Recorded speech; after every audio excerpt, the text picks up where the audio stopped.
So one of the things that happens to divers is decompression sickness. And having been a diver for close to 50 years now, I have had decompression sickness a couple of times.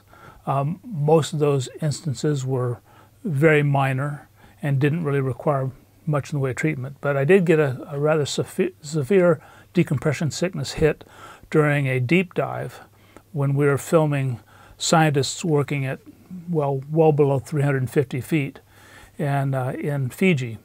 Our protocol was to go down to below 300 feet, somewhere between 300 and 375 feet, and stay for 30 minutes, and then we'd have 3.5 hours of decompression before we could ascend to the surface. I was wearing very complicated diving equipment, and which required changing the mixture of gases that I'm breathing during the descent. And I got to the bottom and had forgotten to make one of the gas switches, which fooled around with the amount of time I really needed for decompression.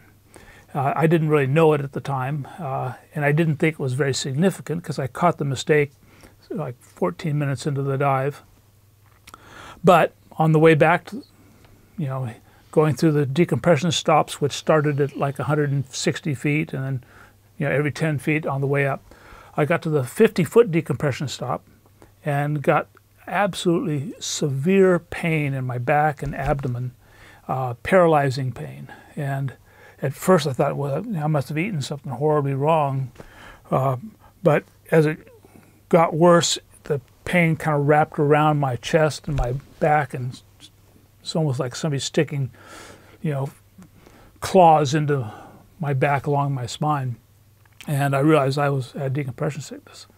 And I turned around and I went with underwater comm, told the guys I was with that I'm going back down, went back down to 100 feet. And within about 60 seconds, it was gone.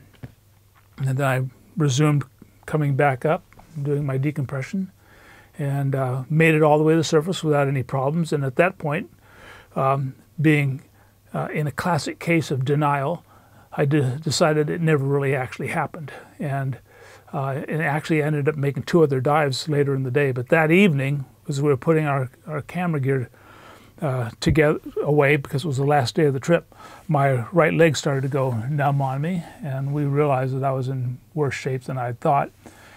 We went back in the water, and I can remember going back in the water to decompress using my rebreather on pure oxygen. I went back down to 30 feet for an hour and a half. And meanwhile, a thunderstorm had moved over. So we're down there in pitch darkness, holding onto the reef, 25 feet of water, and just lightning and thunder and going out up above, and you could see it through the surface. It just looked like some kind of a World War II, battle going on up there. And Michele was in a little dinghy talking to me, and one of my assistants, Peter Craig, was down underwater making sure I didn't do anything stupid. And but I'll never forget the look of that, being down there in the darkness and just lightning flashes everywhere. Luckily, we had been diving a reef that came to within about 10 feet of the surface.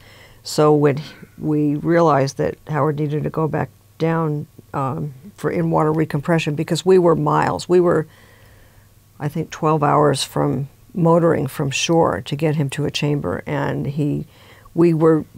we had a protocol set up for in-water recompression, and we knew that we had to do that. In the meantime, I had been on the sat phone, the phone with Divers Alert Network about what to do and getting him to a chamber, but we knew that immediately he needed to get back in the water. But back to the reef we were on, luckily it was a reef that was within 10 feet of the surface, so instead of just hanging on a line for hours, he was able to go down the reef, sit at 30 feet, and then I think you descended a little bit more. And thank goodness for the underwater comms, because I was able to talk with him and keep a chart, keep track of where he was, how much time he needed to spend at a given depth, and then come up a few feet. Instead of him having to calculate it and do it in his head, I was able to. He just needed to concentrate on being calm and breathe, and I would say, okay, come up 4 feet for another X number of minutes. And but it was crazy that this lightning storm was going on all around us. Right overhead, the sky was clear except that we could see the lightning, but we didn't get poured on. It was a very amazing and surreal experience. Anyway, we went back to Suva, and I did 6 days. 6 days in recompression chamber. And the only symptoms I have remaining are a bit of paralysis and numbness from my shoulders up. And other than that, I'm fine. So, what is it like to do 6 days? Are you in there for 6? No. No. 6 We did 5 hours each day. Was it 5 hours? It was a what do they call it? A table 6 treatment, and frankly, we believe, and he was seen by recompression doctors or decompression hyperbaric chamber docs after we got back to San Diego, in addition to the one that we saw there in Suva. Probably he was fully treated because of the in-water recompression. The additional treatments were for safety.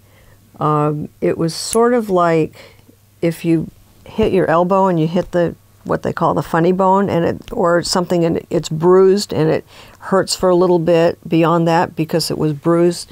We think he was probably sort of bruised, but that there were no more bubbles that really needed to be released. Yep. So five or six table 6 treatments. And we were in Fiji, so in terms of what guidelines to follow for when he could fly again, that was part of the issue. DAN USA has slightly different regulations or guidelines that they follow versus DAN Australia or the Asian part of the world. And so we were sort of caught in between about what to do. But the folks at DAN were fabulous and staying on the phone with us every day and to check on him. And anyway, after 6 days, he was able to travel home. And we got to stay in Fiji an extra week. Yeah, that's right. No, not all bad. Yeah. Hey everyone!